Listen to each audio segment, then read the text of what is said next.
Днес ви показвам най-новият ни монитор за ритейл индустрията. Ще кажете монитор като монитор, да, ама не е монитор като монитор. Това е последен писък на модата и на технологиите. Защо? Тада! Здравейте, приятели, съпортери и сабскрайбери на канала По-скъп. Аз съм Данчо и днес ви показвам най-новият ни монитор за ритейл индустрията. Последен писък на модата и на технологиите. Защо?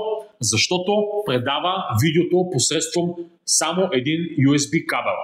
Тоест не ви трябват VGA, HDMI и прочее. Може да се върже към абсолютно всичко. Към Mac, към Windows, към Android, телефон, таблет, към macOS девайс, т.е. към iPhone, ако щете, и съответно към Linux и към Windows устройство.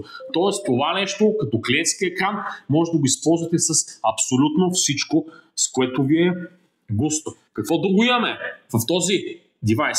Айде един close-up да го разгледате и да му се изкефите максимално много. Както ви казах, мониторът предава само по USB кабел. Ето виждате ли? Тук има захранваща кабел и USB кабел. Другата част на кабела вързан е тук към моят лаптоп, който виждате в тази си част. Мониторът е брутален. Лаптопа ми е с 4К резолюция.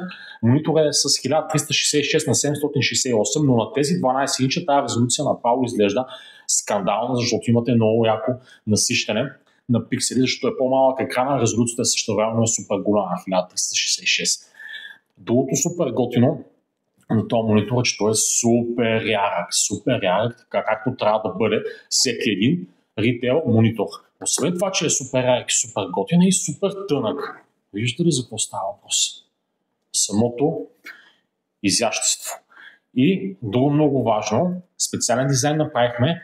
Тук имаме заготовки за бутони, но тези бутони са изключени хардуерно, така че някой клиент случайно да не натисне и да вземе да изключи този монитор. Този монитор няма вариант някой клиент или служител по грешка да го изключи. Освен ако съответно не му дръпне шалтера директно от тока, но дори да го направи, в момент в който му дадете ток, той изгрява автоматично веднага на секундата. 12-инчов монитор, който може да вържете с абсолютно всичко. Android, Mac, iOS, Linux, Windows, както видяхте.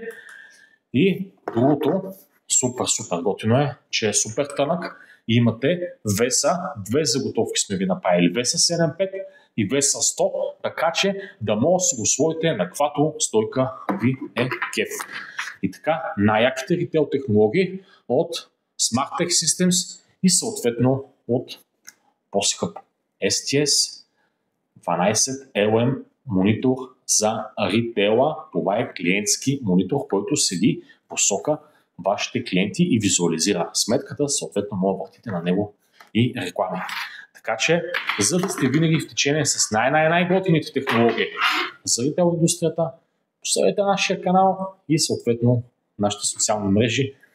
Благодаря ви! И така, скъпи приятели, това беше всичко от мен за днес. Не забравяйте да се абонирате за канала ни, да чукнете камбанката, палче нагоре, споделяйте клиповете ни и искрено ви благодаря за вашата подкрепа.